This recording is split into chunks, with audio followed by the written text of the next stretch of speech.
Social networking is one of the most popular communication tools associations use to engage their members. But using social media just for the sake of using it can actually hinder your communication strategy. I think the biggest mistake most associations in entering it is they're trying to force social media on their members.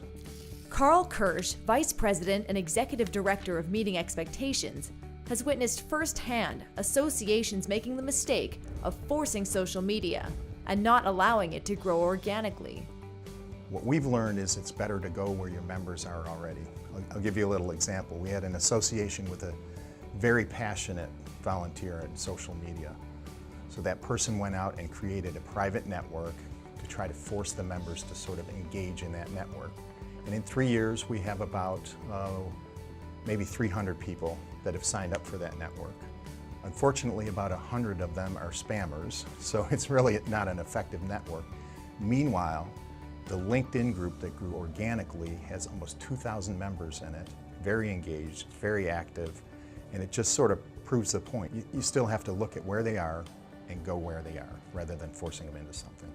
Associations also make the mistake of being non-responsive on social media. Just because you have a lot of likes or followers doesn't mean that you're engaging your members effectively. Kristen Hartman, Director of Member Value and Experience at PPA, shares how her association has overcome this. Every association probably has a Facebook page, and without a doubt, everyone's probably gotten a negative comment on there.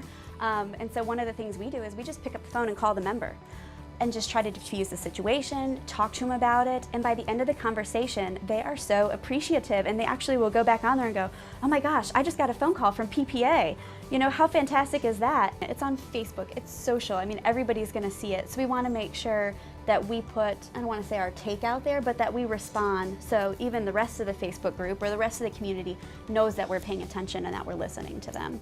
And sometimes those negative comments are also, it's a great learning process for you, and so it's just another reason why I don't think you should just go in and and take them down. You should really look at the member and find out what the root of that negative conversation or that negative comment is. So learning from that and then being able to address it with them, even if it's through social media.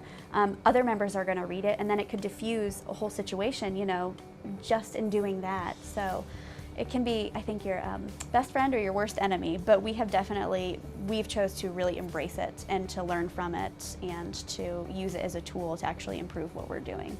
Social media is not an easy button for engaging your members, but being responsive and going to where your members are online will demonstrate the desire your association has to keep the lines of communication open with your members. Never miss an episode of GSAE TV. Click subscribe today.